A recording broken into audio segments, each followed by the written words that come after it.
Good afternoon and welcome to the Soul Shop. I'm your host, Phyllis King. Today I'm going to be speaking with Donmiguelruiz Jr. is here to talk about several of the books he's participated in, and The Mastery of Love was his dad's book, but he has other books as well, Living a Life of Awareness. And then he co-wrote a book also, The 7 Secrets to Healthy, Happy Relationships, with a dear friend, Heather Ash Amara. So let's bring him into the conversation. Miguel, thank you so much for being here today. Thank you so much, Phyllis, for having me. It's an honor. If you'd be so kind, would you just give me the synopsis of your evolution? My grandmother, Madre Sarita, she is the beacon of the family. Sometimes people say that I'm walking in my father's footsteps, that me and my brother are just following in what he started. And I'm like, no, that's not true. My father, myself, and my brother Jose, all three of us are continuing my grandmother's dream, her passion. You know, we come from a long line of teachers.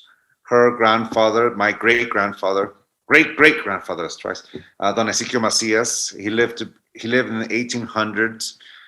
He's the one that gave us the name Toltec, and I say that's him because I don't know his father's or mother's name, so I have to go as far as living memory goes. And he taught us his family in a unique way, which is the traditional shamanic way. If you ever find a picture of Don Ezequiel, he's the typical Mexican with the big sombrero, with the old big mustache. If you ever see a movie called The Milagro Binfield War, and you see the shaman in that movie, that would be my grandfather, the trickster. And he only taught to select few. Oh. His son, Don Leonardo Macias, was born in 1883 or 82. He was a soldier and he was a musician. So he was slightly different from Leonardo. He was more disciplined. If Don Ezequiel was the trickster, Don Leonardo was the military man who was musician. So he taught the tradition through music, through attention and discipline. Okay. So you have the trickster and the musician, military, but they're also, both of them taught just to select few, not too many people, just the people who they chose to. There was also a little bit of a taboo, the remnants of the Holy Inquisition in Mexico and how that affected. So there was that part of don't talk too much outside the family. Right. But my grandma Sarita had an aha moment where when she was in her 40s or 30s, she had a moment of clarity, and when she herself got sick, and the family came in to help her, and that's when she began to believe in faith healing. And she let go of what she was doing before and completely immersed herself in the family tradition, and she practiced it through faith healing and healing and doing sermons. So sometime in the 1960s and 70s, my whole family finds themselves in Tijuana and in San Diego, California, where my grandmother decides to open up a small little temple in Barrio Logan in San Diego, California, where she gave sermons to the community. So all of a sudden, she opens the gates. She doesn't want to just teach to a select few. She teaches to a whole community. She has the people who she gives a sermon on Thursday nights and Sunday mornings, kind of like a mass. And during the week, she would do consultations and faith healing sessions. And to such degree that in 2007, the San Diego Women's Hall of Fame inducted her into the San Diego Women's Hall of Fame. And they inducted her because they wanted to honor her for keeping a tradition alive. So it was her that when my father had his aha moment sometime in the late 1970s and began his apprenticeship with her and let go of being a medical doctor, he completely started doing dreaming with her and learning her tradition that way. That somewhere in between, he combined what he knew of being a medical doctor with the shamanic tradition and put it into a language that everyone can understand, because he saw that there was a lot of fanaticism surrounded the family and what was Toltec. Right. So he wanted to put it in a words that was common sense. For example, the word Toltec is a Nahuatl word that in English means artist. When I say I'm a Toltec, I'm actually saying I'm an artist. if I translate the phrase, the Toltec art of transformation, into 100% English, it means the artist path of transformation. Yes. You can say from that point of view, the canvas for my work of art is my life, and the instrument I'm going to use to create that work of art is my yes and my no, my body, my mind. Mm-hmm. That's how I can create the most perfect nightmare or the most harmonious dream. And with every choice I make, I'm creating somewhere between the two. And this work of art is continuously changing with every choice I make. And it's beautiful. So from that point of view, when I come in and I become an apprentice to my grandmother Sarita when I was 14 years old, my father is changing and putting everything in his own unique way. So I grew up with dualities, the medical doctors and the faith healers. I'm one of the rare cases where I lived in San Diego and I crossed the border every day into Tijuana, Mexico, to go to school in Tijuana. Otherwise, my accent be more like this. But that's the thing. So I went to school in Tijuana. I got educated in Tijuana, but I lived in San Diego, and I grew up with that duality as well. So part of my upbringing was the dualities of things, being able to see things from different points of view. So, but at 14, what did you at 14? I mean, what did a 14-year-old boy, young man? I mean, were you eager for this? Well, I paid attention. I paid attention because I love my family. You can say that when I was already born. When I was born in 1975, my grandmother already was Madre Sarita. As you can say, she was already that beacon, that pillar of the community. Okay. So I grew up kind of like being like the grandson of a preacher or a priest or a minister. If you ever grew up around a church, you basically go to church every Sunday. I'm there watching my grandma, and my grandfather. So I grew up with that. I grew up with that being such a normal thing. So at the age of 14, that's when my initiation started, and I started by translating for my grandmother, who didn't speak any English. It was all Spanish. So I translated her sermons, her lectures, her consultations, her healing sessions, basically anything that was part of her practice. I translated. And in a certain way, that's how she began to teach me, by meditating. For example, she would first take it easy on me. I would say a phrase, translate a phrase, and then she would say her thing, pause, I would translate, she would say, and that's how it went. Until she all of a sudden got steam, and all of a sudden she just got into a roll and started just blowing through that pause and just talk. And there I am, doing my best to catch up, to translate everything she's saying. So I had a queue of all these things I had to translate. Yeah. And when I finished that queue, she was miles away. Like she's already gone. So I can't really ask her, Grandma, can you repeat everything you just said in the middle of her lecture? Right. I just had to cut my losses and jump in. So there were gaps of things I didn't translate. Mm-hmm. And as a year or two passed, it got better and better and better, but I wasn't really able to bridge the gap until my grandmother one day asked me, Miguel, have you figured out why you're having such a problem translating for me? And I said, well, Grandma, you're not giving me any time. You just keep going, and I need to translate it to get it right. It has to be perfect. Mm-hmm. And when I said that, she went and looked at me and asked me what was throughout my apprenticeship with her, for my 10, 14 years with her.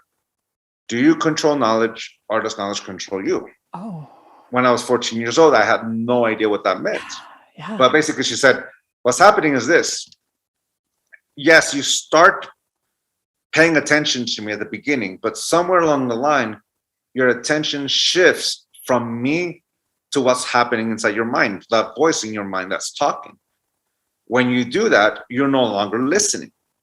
So when that happens, that's when you begin to lose. And you try your best to catch up, but eventually you shift your attention from me to you. Mm-hmm. So here's what I want you to do, Miguel. Next time, trust yourself. You already know English and you know Spanish. You don't need to translate it in your head. You know the language. When you hear it, open your mouth and it'll be in English. You'll hear it in Spanish. You'll say it in English. Well, what I want you to do, the key thing is that the voice inside your head is my voice, not your voice, my voice. listen to what I'm saying and translate. Trust yourself to do that. Trust yourself that it doesn't have to be perfect. Trust your ability to listen. And that was her basically the first real assignment she gave me. After that point, I was translating and all that, but that was her first true assignment to me. And at first, it was tough because I had to learn not to get distracted. So I closed my eyes. Oh, that's the easy part, because if I had my eyes open, I get easily distracted by what's happening in the room, someone saying this. It's so easy to get distracted. So I was able to turn off my vision, and I can hear her. It was a little easier, but I still get distracted. I would hear a noise, I would hear a sound, and I open my eyes to look. So now I had to learn not to give in to the temptation to open my eyes to see what's making the sound. It's my grandma's voice. So I had to learn how to focus. And when I was able to do that, the next challenge was not to give in to my body. The itchy of the nose, this itch over here, or the sound. Like, don't give in to the temptation, because if I see something, hear something, or even give into it, I'd lose her. She just kept going. So in order to stay with her, I had to really focus. And then came the real tough part. Not to give in to the temptation to my thoughts. Did I leave the stove on? Did I lock the car? What happened? And as soon as I start drifting, my attention went away and I lose her. So I had to really learn how to focus my attention on what she's doing. Eventually, I was able to translate for her in real time. She would say 1 or 2 letters of a word, and I translated. So you had 2 people almost simultaneously talking, one in Spanish, one in English. Incredible. And so basically, as time progressed, I realized that's my Don Leonardo's forefathers teaching. That's an exercise of a musician, how to teach someone. Because my grandfather would do is he would have an orchestra, because that's what he had, and he would have his apprentice focus on one instrument throughout the song. Oh, I see. If you hook your attention by any other instrument, your attention is not that strong. You have to start all over again until you're able to hear only, for example, the bass or the guitar. Don't use the voice because that's too easy. Just focus your attention on one of the instruments throughout the song, and don't give your attention to any of the other instruments. In short, this is how my grandmother taught me how to meditate, how to stay centered and focused. When you learn to meditate, you first start by focusing on your breath. Then learn not to give into the temptation that makes you break that connection. So this was over a 10-year period. I mean, at what point did you get to the mastery of what you're describing? Somewhere around years 5 or 6, I was able to catch up. So you were like 19 or 20, and you've been. Yeah, I was in college when I was able to really get into that point. But that's how my grandmother taught me how to meditate. Because the next step after that was in her teaching of meditation, when she was the second assignment was, all right, now do the same thing, Miguel, and I want you to stay still. Like, find that, sit in your chair, knees in 90-degree angle, hands on your knees, close your eyes, and sit there. If you move, you have to start all over again. And the reason why she would say this, like, she would have us do this, and she took it easy on me because I was young. She only had me do it for an hour. She had my father do it for 3 hours. Oh, my gosh. So for 3 hours, we had to hold this position. And it was all about learning discipline, how to stay centered in that thing. So if you move, if you scratch your nose because it's so itchy, you have to start all over again and all over again and all over again until you hit, in my case, the hour mark. My dad, the 3-hour mark, that was his session with dreaming. Amazing. So that's how she taught us that ability to focus our attention. The reason why an Om is so powerful is when you meditate with the Oh,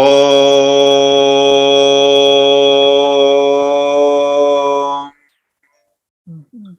all your attention goes straight to the to that vibration. Mhm. Like when you do an om, when you do a meditation like that, nothing else really comes into your mind. It just goes zoop. It's a very powerful instrument. Mhm. So that was one of the things that I've learned. That so in my apprenticeship with my grandmother in that beginning stage, that was the crucial part, because Mhm. in order to meditate and things like that, if you don't have that discipline, you're gonna get easily be swept away with your thoughts and the trail of thoughts or the tangents and things like that.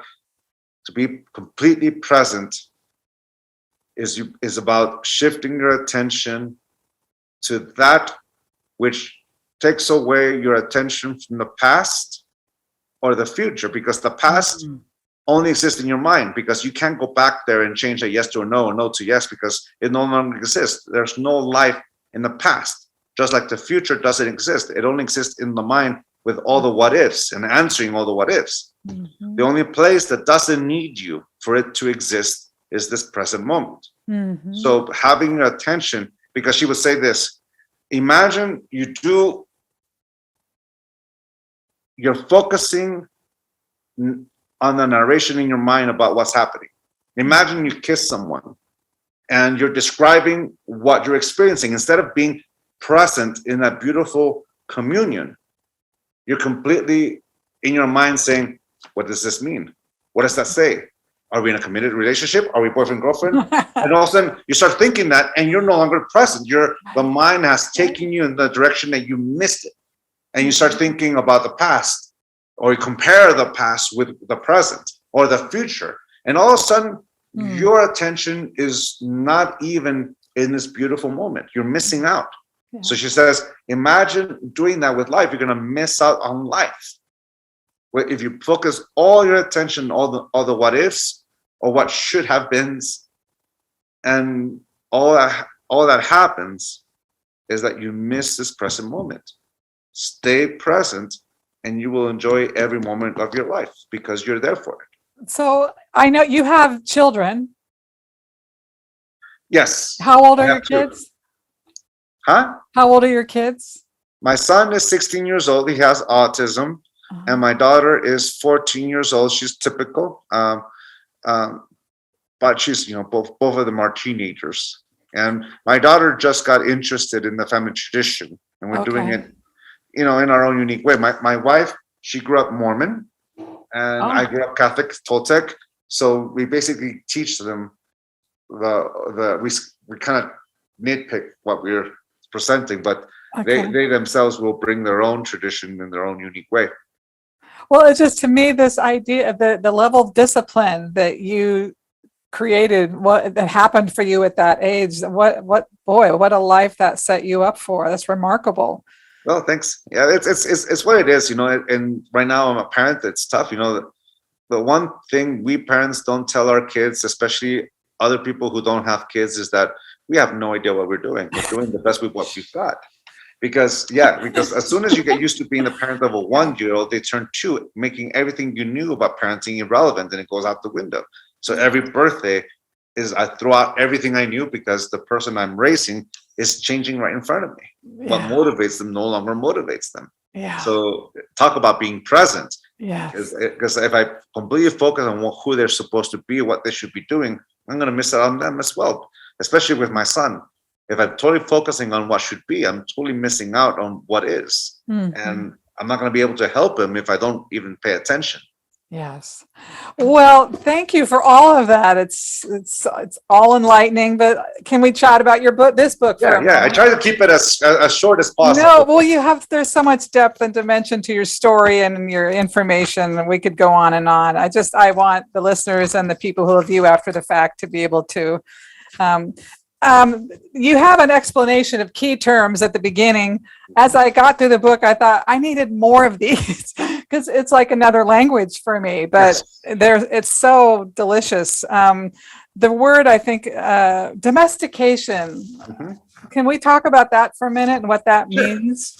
Sure. What would you like to know? Well, I mean, essentially, my interpretation is that we're programmed by culture and society, and we don't realize it. And we are calling it domestic. We're domesticated, and we don't even realize it. And kind of automatic pilot about how we're going about living and missing out. And is that correct? Yes, you're correct. And then, at least that's how I interpret it as well. Yes. Yeah, and so, and then, of course, in the book, you have all these incredible exercises.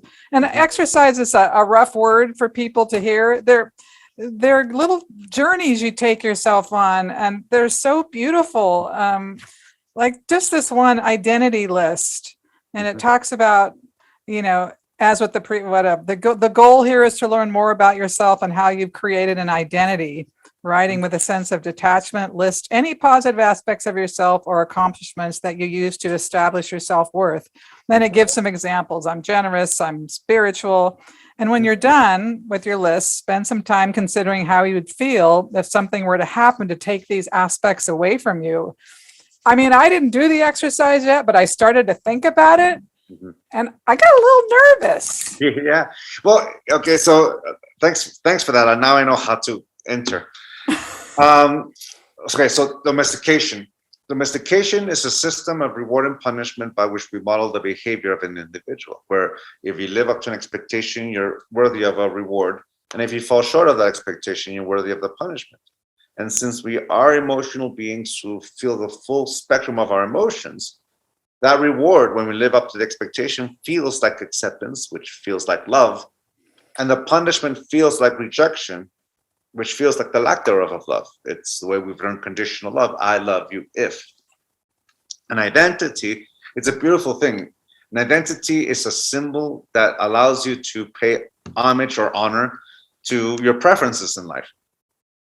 Not just as well as where you come from, your ancestors. For example, in my case, the word Toltec also means ancestry for me. Like where I come from, the neighborhood, the experience. If I call myself a Tijuana or San Diegan or just border town, like I think if I say Tijuana, it explains one environment. If I say San Diego, it explains another one. If I say border town, it explains both. Yeah. I can grab all these things and try. If I can try to live up to it, then I'll be worthy of that reward. If I live up to be what is a right Tijuanero or a right San Diegan or what a right border, or let me use this example, and I'm going to use domestication in this example. Hello, my name is Donmiguelruiz Jr. I don't take things personal. I don't make assumptions. I always do my best. Oh no, what's the fourth agreement? Oh no, how can I call myself Donmiguelruiz Jr. if I don't know the four agreements? And there is that downward spiral, that diatribe of judgment punishing me for not living up to the image of perfection that is Donmiguelruiz Jr., who doesn't take things personal, doesn't make assumptions, always does his best, and he's impeccable with his word. Thank you very much. I live up to the four agreements, and I'm worthy of love, and I'm worthy of the name Donmiguelruiz Jr. But if I fall short again, like forgetting the fifth agreement, be skeptical but learn to listen. Oh no, I fell short again, and how can I call myself? And there I am punishing myself once again. It's kind of like saying the perfect version of me is to live up to this ideal, something that is perfect, which is something that is completely free of any flaw. And then I'll be worthy of that image, of that love. Say I'm 27 years old, weigh 170 pounds, and have wonderful hair. But that's not the truth. I look at myself in the mirror and I'm 46 years old. I weigh 194 pounds. And this is the truth of my hair. Because I don't live up to that ideal image of perfection. I'm going to castigate myself. I'm going to judge myself. You fat, you bald fat, you old bald fat. Wow. And if you ever look at yourself in the mirror and feel the sting of your judgment, that's what domestication is. You're looking yourself in the mirror, you have an ideal version of who you're supposed to be, or what is to be handsome, what is to be beautiful, what is to be a man, what is to be a woman, what is to be all these things, fill in the blank of your identity. And if I live up to it, then I'm worthy of love. And if I don't, I'm going to be worthy of my own punishment. Mm-hmm. And if you ever judge yourself for taking things personal, not being impeccable with the word, or any of the 4 agreements, which is my father's book, Mm-hmm. then we've used the 4 agreements as an instrument of domestication. So we corrupt the 4 agreements and turn them into the 4 conditions of our personal freedom. That's the way we corrupt Donmiguelruiz in the Toltec tradition, Deepak Chopra, Marianne Williamson, yoga, Jesus, Buddha, Siddhartha, Mohammed, psychology, Alcoholics Anonymous. Humanity has created all these beautiful traditions that allows us to let go of conditional love and embrace unconditional love, but we're so used to the domestication that we will corrupt all of them. And just like the 4 agreements, turn them into the 4 conditions. So from that point of view, domestication is a system of reward and punishment by which we domesticate or subjugate ourselves to an image or a projection that someone has of us. And we internalize it and we use it as the model by which we domesticate ourselves. Ego is easier to understand as a function rather than a concept. The function of ego is to protect the illusion. The illusion is that image of self that is perfect, or whatever it is that we use as the model by which we domesticate ourselves. And if I live to it, I'm worthy of love. And if we fall short of it, for example, if I take things personal and I want to deny it, and I have to protect the image of Donmiguelruiz Jr. I was just testing you. That's not real. I know for a fact that, and that's how we use denial or rejection or ego, when in my case would be Donmiguelruiz Jr. So an identity, and going back to the question of putting it, it's a beautiful thing when we use it as an instrument that honors that preference, that honors the ancestors or where we come from. But just like the 4 agreements, we can turn it and use it as a model of our domestication. Or there are some people who don't like the word domestication. They say only animals are domesticated. We humans don't get domesticated. Okay, fine. Conditioning. Oh, yeah, we can get conditioned. But it's the same method. It's the same system, reward and punishment. Even then, that's the funny part. So the main problem that the 4 agreements and every single one of our books is domestication and different forms and different shapes in regards to relationship with ourselves, with other people. So it gets to the point where we, to be the master of self is the moment where I stop pretending to be something I am not for the sake of someone else's point of view. In the mastery of self, it's about getting to know myself, where I no longer domesticate myself in order to create something. The mastery of love, it's about accepting myself. This is who I am. To me, the agreements of the 4 agreements that describes the mastery of love is always do your best. To always do your best is accept this is who I am today. I'm the sum of every decision that I've ever made, and every choice, every consequence has brought me here to this exact moment in time. And in the exact same moment in time, I'm the youngest I will ever be. This is who I am. The mastery of love is the moment where I love myself unconditionally, which is conditional love only sees what it wants to see. And it only wants to see that model by which we domesticate ourselves. I love you if. Unconditional love, in contrast, is the willingness to see the whole of who I am, the whole yin and yang. For example, the analogy I love to use for that is that of an old story, the story of the 2 wolves. It's in the movie Tomorrowland by Disney. Inside of us, there live 2 wolves. One, a wolf of love and compassion. The other one, a wolf of hate and jealousy. Both wolves live inside of us. So a grandfather is teaching this lesson to the grandson. It's a Cherokee version. The grandson hears this and says to the grandfather, if I make them fight, which one will win? And the grandfather says with so much sage and wisdom, the one you feed. Now, the first time I heard this one, I thought, well, naturally we feed the wolf of love and compassion. That's not what we're supposed to be, right? But as I became aware of what unconditional love is, which is to love the whole of the yin yang, so even to embrace and acknowledge the shadow self. Yeah. I am the wolf of hate and jealousy just as much as I'm the wolf of love and compassion. I'm going to feed both. Mm-hmm. The difference is I'm not going to make them fight. The war ends with me. Mm-hmm. In my life, that would be this, embracing this side of me. Hello, my name is Donmiguelruiz Jr., and I do take things personal. I do make assumptions. Sometimes I'm not impeccable with the word. Sometimes I'm not skeptical at all. I buy a hook, line, and sinker. And sometimes I don't do my best. Just ask my wife. She is my witness. Okay. It is the moment where I embrace that shadow side of myself, that side of me that I've been rejecting and punishing and whatever for being and pretending to be this image of perfection. But if I accept the whole of who I am, and that I'm free to say yes to taking it personal, just as much as I'm free to say yes to not taking it personal, that's what personal freedom is. I'm free to say yes to either one. And because I'm aware of it, I choose not to take it personal because I don't want to experience the hangover that comes with taking it personal. Right. So in the mastery of love, you can say, I am willing to see myself as I am. In the mastery of self, this is the choice I have, and I can take. And the mastery of life is knowing that I'm the one making the choice.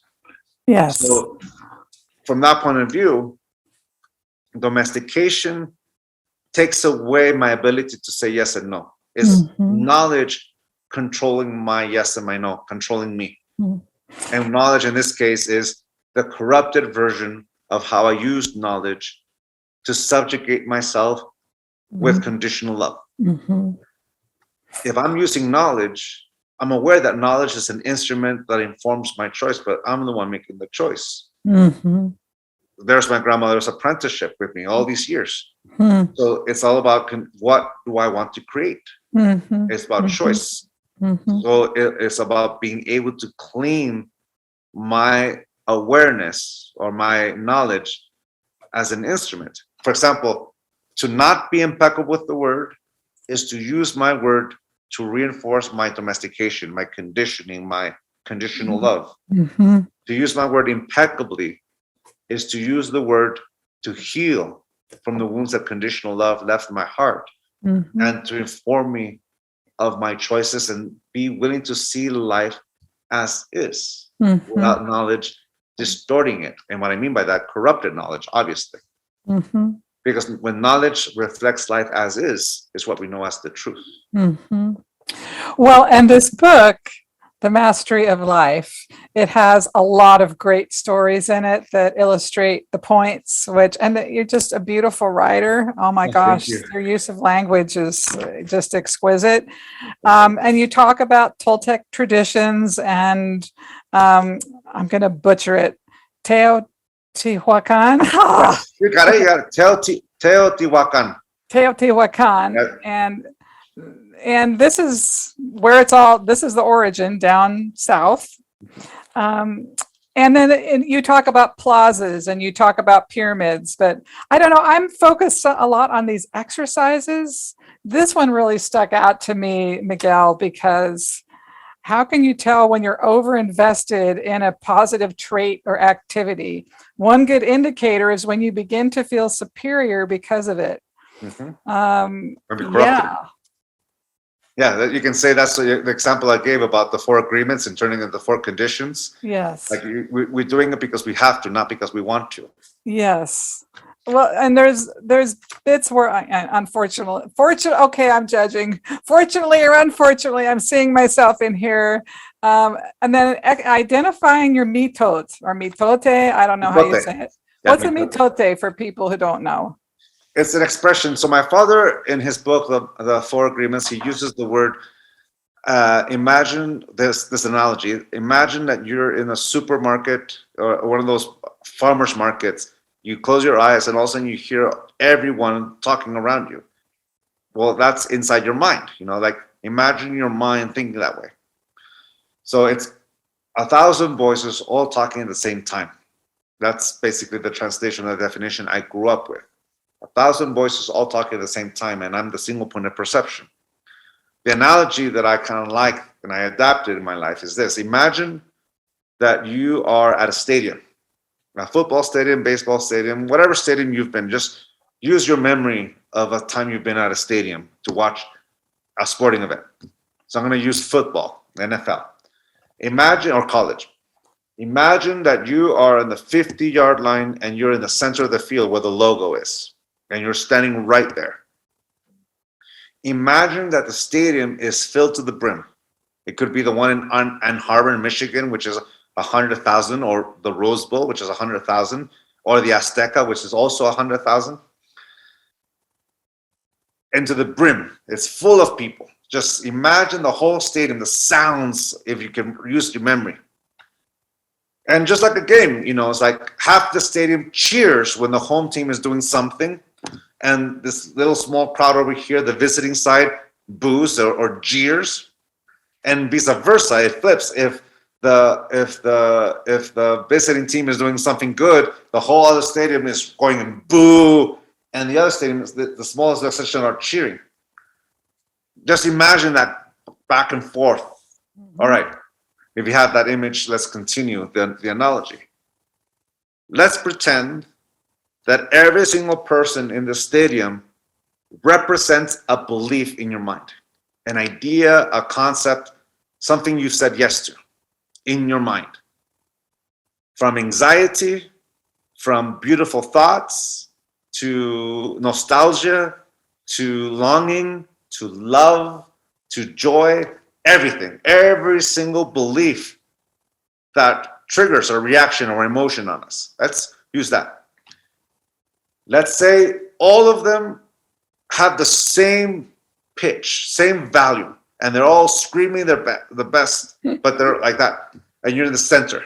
Welcome to my mind. 100,000 voices all talking at the same time. Now, as the individual, and going back to my grandmother's exercises for me, where's your attention? And here's the thing: if you're in 100,000, in a stadium of 100,000 where everyone is shouting at the same time, the one that you hear are the ones you're attracted to, which means the one you're giving your attention to. That is the loudest one. So let's imagine a mitote is basically all your emotions, all your thoughts, that noise inside your mind. Some people like to say the word monkey mind. The monkey mind is just basically everywhere. It just doesn't know where. It's just, squirrel, type of thing. So where's your attention? If you're giving your attention to all your thoughts that give anxiety, your whole world is going to be painted in that way. Mm-hmm. If you put all your attention and love, that's what you're going to have. Or joy, or longing, or nostalgia. All of a sudden, and it shifts continuously. But your attention is like being in a hurricane. It can sweep you away. But just like a hurricane, if you're standing in the eye of the hurricane, there's peace. So you can say learning to meditate is being able to shift your attention from all this stadium, every single one of those thoughts, completely down to the individual that's in the 50-yard line, which is me, my focal point of attention. Mm-hmm. And all of a sudden it goes silent. Mm. You can be in the middle of Mexico City or New York, loud, everyone's making noises, but if you're able to focus your attention from that image to the stadium down to that core, then you're in silence. It's kind of like have you ever seen a Tesla bulb? The bulb with the light, with electricity in the center. If you put your finger on the surface of the glass of the bulb, all of a sudden you have a string of electricity shooting at it. Let's imagine that the whole sphere of glass of the bulb is covered with electricity. So imagine that shot of electricity is actually going to the fingers that conduct the electricity the best. Let's imagine that your attention is the center coil, the center of a Tesla bulb. Mm. To be able to be what one would consider Zen or silence, is all of a sudden that attention goes down to, and that's what silence is. And then once you're able to control that, you pick and choose who you're giving attention to. of course, inside the mind. Because once you're able to do that, you can also do it out there. A teacher or anyone who's doing a presentation has learned to be able to focus their attention on themselves and what they're saying rather than just the audience. Right. So it's like being in your centered, being present. Well, and an example of identifying your mitote, in what ways do I experience negative self-talk about my body? Give examples. In what ways do I experience negative self-talk about my career? The way you lead us through this is really quite gentle and easy to see how we get trapped in our own processes. And just the way, I just loving your use of language, the chapter, the island of safety, and then you talk about the pillars of earth or different. This is the way you relate to the earth and our experience. Exercise about the emotional body, the forgiveness letter, exercise for yes and no, the power of the jaguar, the animals. You bring all of this into it. It's just a beautiful offering about how we can get to know ourselves better and have more peace inside our own skin, essentially. Yes. And I was very relieved, Miguel, to read this last piece, that we don't have to talk about the profound teachings we have inside us. In fact, in many cases, it's better that we don't. At the beginning of this book, I suggested that you let my words go around your mind and into your heart, yet many people may not be able to do this. In those cases, my words may even become an obstacle because their minds will hear me and immediately put up a wall. Yes, a trigger. Yeah. So what do you believe? This is a book I want to keep reading and I want to call them practices, because exercise is going to make it sound hard, but it's really an unlayering. And I think because of your incredible skill with language, I'm able to get it in a different way than other people that I've read. So. Well, thank you. I have to give some thanks to the editors to help me, my friend Christy and Randy, who helped me with that language. So thank you so much. Well, thanks to them, but it's clear that you're quite the storyteller. Oh, thank you. So Sonia, you had a question for Miguel? I missed that question, or Olivia, you could pull that up for her. What is the best way to control that monkey mind? Oh. Okay, so awareness. I'll share with you with the way my father taught me. If it resonates with you, great. But if it doesn't, it's great too. Thanks for the opportunity. But I'll do my very best to put it that way. And I use the word monkey mind because I know it's a popular phrase in culture that people use. So I adapted to that. But the way my father put it to me is this way: Miguel, if you're the voice that's talking inside your mind, who's listening? I answered, I am. Oh, really? You're the one listening. Then who's talking inside your own mind? And I said, I am. That's what we know as the individual dream, the relationship between me and me, also known as my mind and my heart, or left hemisphere, right hemisphere, whichever metaphor we want to use to describe the relationship we have, that inner dialogue. If that inner dialogue is in harmony, then all my relationships are in harmony because I am the constant in every relationship. In every relationship that I am in, I only control to the tips of my fingers. In fact, my relationships I am in are there because both me and the person I'm in relationship with are saying yes at the same time. If one of us changes that yes into a no, the relationship ceases to exist. So from that point of view, if there's harmony within me, then all my relationships have the potential or the opportunity to be an experience of unconditional love. Mm-hmm. But if that relationship within me is in disharmony, then all my relationships will be in disharmony because that's what I'm giving, because that's what I'm experiencing myself. Right. So, for example, we talked about domestication. Mm-hmm. All right, let's imagine me at the age of 8, because I'm learning how to assert myself. I'm learning how to say yes and no. And it feels good to say no. It feels powerful to say no. Forget about the terrible 2s, it's the terrible 8s, because now I know how to talk. And now that I have kids who are 16 and 14, it's the terrible teens, because They're learning how to assert themselves. They're learning how to say yes and no. So let's imagine my grandmother comes up with a bowl of soup and she puts it right in front of me. Here you go, mijo. This soup will make you big and strong. And I go, no. But honey, this soup will make you big and strong like Papa, like Superman. No. Now, mind you, at this moment, my grandmother is only thinking about nutrition. She knows that soup is good for me. So she goes into a memory bank trying to think of what worked in the past. I got it, she says. Here comes the plane, mijo. She grabs a spoonful of soup and she uses the go like a plane. And she puts it right to my mouth and I go, no. No, no, no, no, no. And with every no I give, little by little, it stops being about nutrition and slowly, little by little, it starts being about control. Yes. She wants that yes, ever so innocently. And she reaches that threshold where she's tempted to cross that line of respect and she tries to impose her will ever so innocently. And she goes, mijo, don't you know how many kids don't have anything to eat here in Mexico and around the world? And here you are wasting food. Honey, it's a sin to waste food. Oh, boy. Mind you, I grew up Catholic, which means I don't want to look like a selfish child, let alone I don't want to look like a sinner. So I go, yes, Grandma, I'll eat the soup. And I begin to eat. And I finish my bowl. And she comes up to me and she says, that's my good boy. I got the reward. Domestication is a system of reward and punishment by which we model the behavior of an individual, but it's also a way to control someone else's will.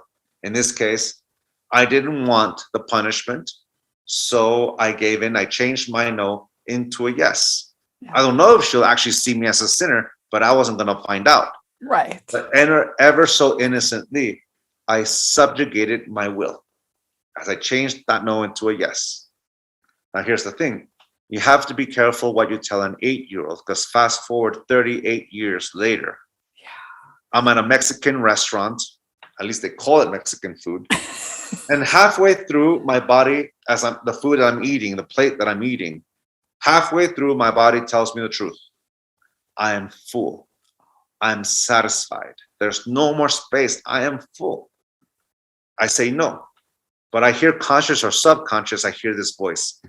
It's a sin to waste food. Conscious or subconscious, I go, yes, Grandma. And I continue to eat.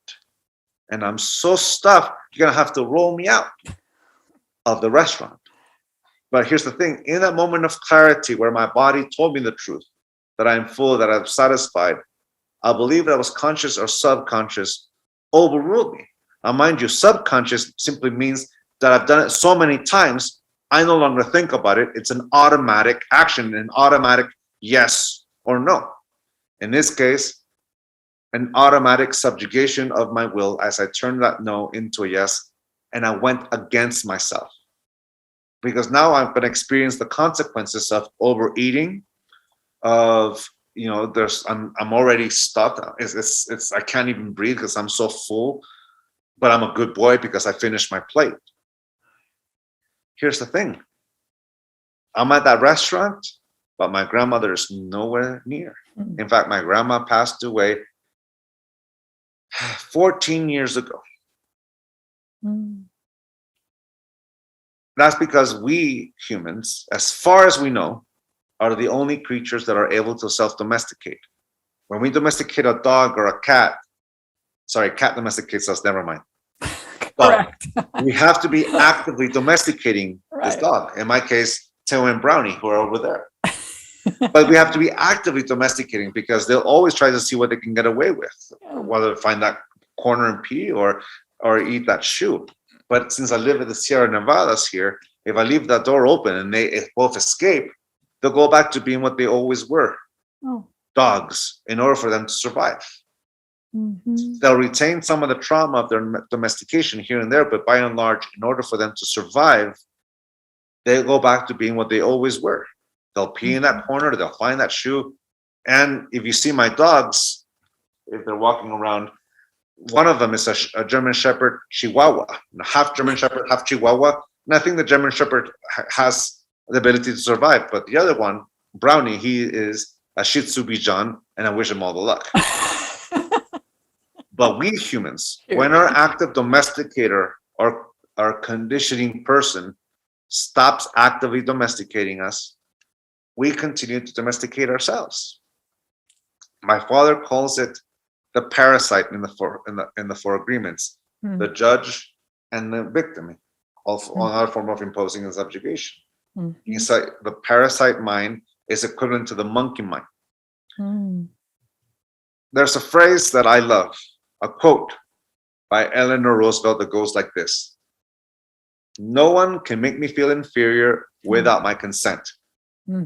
Actually, what she said is, "No one can make you feel inferior without your consent," but I'm paraphrasing there. Right. No one can domesticate me without my consent. Yes. Here's the thing. How do we give consent? By believing it, which is to say yes to it. In this case, in this example, I said yes to the belief when I was 8 years old, and I got so used to it that here's the thing. If I apply everything to unlearn this, to have a moment of clarity, to be skeptical and learn to listen and question it. And I've asked my father and ministers, rabbis, priests, many people who are leaders of their community, spiritual ones. I asked them the same question. Is it a sin to waste food? They all said no. It's a waste of food, but it's not a sin. It did not survive my scrutiny. It did not survive my reason. It didn't survive my skepticism. So I'm free to change that yes into a no. So I go, Grandma, I forgive you. I understand why you did it. I have kids of my own, teenagers, in fact, and I totally get why you did that. I want my kids to eat too. But can you forgive me? Because I've been using her words since I was 8 years old, because in that scrutiny, I become aware of one big thing. My grandmother only said that to me once in my life when I was 8 years old. I've been repeating it in her voice for 38 years, which means I am using her words to go against me. Yes. I'm not being impeccable with my intent, let alone my word. Yeah. So I'm using that. So what's the best way to control the monkey mind? We've been controlling it, but we forgot. We just completely have forgotten that we gave it control away by still saying yes to all our domesticators in our life. We're still giving away to the people who domesticated us, who told us we're not pretty, we're not successful, we're not worthy of love. We've to the people in high school that judged us, to the ex-boyfriend or ex-girlfriend, or that fear, that person. We're still saying yes to that commercial. There's somewhere some guy who is still saying, can't be a man if he doesn't smoke the same cigarettes as me. Mick Jagger. There's how many companies would go out of business if we actually stop believing them. Yeah. From that point of view, the monkey mind only represents not only the lack of discipline with our attention, because we're giving it everywhere, but we're still saying yes to that side of the stadium that says, no, I'm not worthy of love because of this, because of that. Kind of like the image of, I'm not worthy of love until I stay 27 years old, keep looking like a 27-year-old with full set of hair, and do my very best to weigh 170, even though it's so difficult. But I'm castigating myself, judging myself, because I'm not living up to that image I see in the mirror. And that sting you feel when you look in the mirror, that's what domestication is. That's the monkey mind going, yeah, like a scorpion that stings itself over and over again, administering its own emotional poison every time we don't live up to that expectation. And Sonia, there's the exercise. There's many beautiful exercises in this book that are so easy and so gentle, so simple. With sometimes the simplest things we miss, but I would encourage you to grab the book and go through some of these exercises, because they are designed to help us to free ourselves from the conditioning we have. And it's real. I'm going to do a lot of them, and I've done a lot of workbooks. Yeah. And then the other part is that you have that moment of clarity. You come to terms, and the best way to let it go is to forgive ourselves. The best way to let go of conditional love is to forgive ourselves for ever saying yes to it in the first place. Yeah. A teacher once taught me this in Sacramento. Now, I wish I remember the name of the person, but I remember the person's voice very clearly. Forgiveness is the moment you no longer wish the past was any different. It is the moment you accept it and you let it go. Yeah. That's what forgiveness is. So for me, processing and interpreting that means this. Forgiveness is the moment you no longer wish the past was any different. That's the moment you realize that life no longer exists in the past, because I can't change a yes to a no or no to a yes in the past. The past only exists in my mind in the form of my memory, in the same way as the future only exists in my mind as my form of my imagination with all the what ifs. It's the moment where we realize it happened and I can't change it. It happened. To accept it and let it go, that's what my brother has a metaphor, and I briefly mentioned it, and I'm going to say it again. Imagine a scorpion that stings itself over and over again with its own tail, administering the emotional poison that it meant for someone else to itself. Imagine we're that scorpion. Every time we think of the past or that moment, we hurt ourselves over and over and over again and again and again and again.